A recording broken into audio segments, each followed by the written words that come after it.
Assalamualaikum warahmatullahi wabarakatuh. Saya Mutia Syahidah dari Prodi PGMI IAIN Surakarta.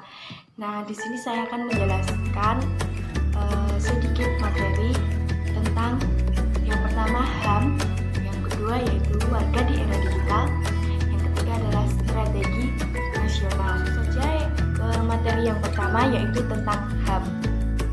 Apa sih HAM? HAM adalah hak yang melekat pada diri manusia sejak lahir sebagai anugerah Tuhan yang sejarah perkembangan HAM itu berawal dari dunia barat, tepatnya di Eropa. Seorang filsuf bernama John Locke pada abad ke-17, beliau itu merumuskan adanya hak alamiah, yaitu hak kebebasan, hak hidup, hak milik. Pada waktu itu, hanya masih terbatas pada hak sipil dan hak politik saja.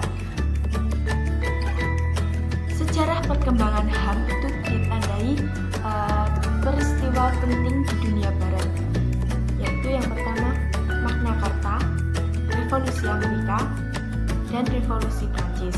Sekarang yaitu contoh kasus dan pelanggaran HAM baik di Indonesia maupun di dunia.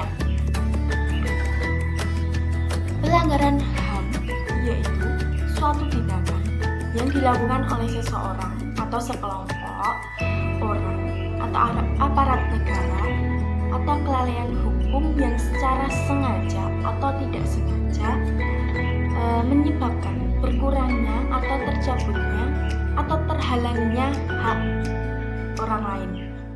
Nah, di Indonesia itu masih banyak kasus tentang pelanggaran HAM ini. Nah, contoh pelanggaran HAM yang ada di dunia itu salah satunya adalah perang antara Palestina dengan Israel. Perang ini dilatar belakangi Israel yang ingin terus-menerus memperluas wilayahnya dan merebut wilayah Palestina, sehingga terjadinya peperangan tersebut. Dan ini termasuk pelanggaran HAM berat.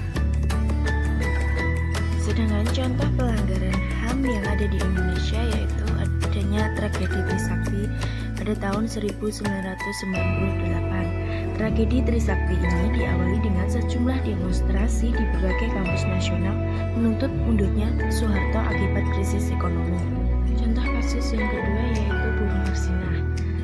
Marsinah adalah seorang pejuang HAM serta menggerak buruh Indonesia. Marsinah adalah salah satu motor penggerak unjuk rasa buruh di salah satu PT yang ada di Jawa Timur pada Mei 1993. Unjuk rasa ini dalam rangka menuntut agar upah buruh dinaikkan. Pada tanggal 8 Mei, Marsinah ditemukan dalam keadaan meninggal di sebuah hutan. Sekarang kita materi yang kedua yaitu tentang warga di era digital.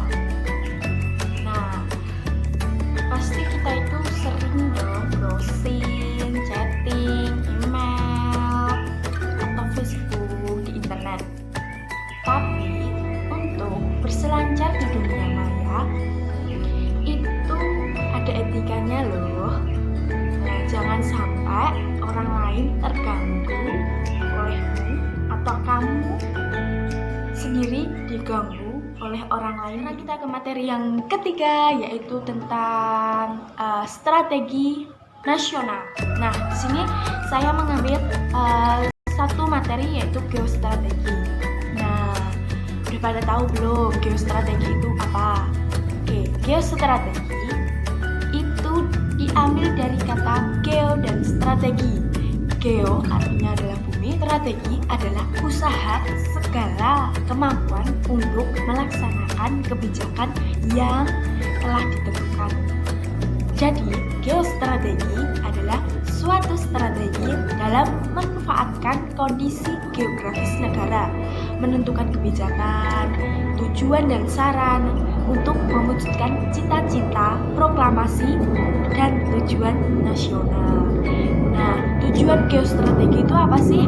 Tujuan dari geostrategi adalah untuk menghadapi ancaman, tantangan, hambatan dari gangguan baik dari dalam negeri maupun dari luar negeri.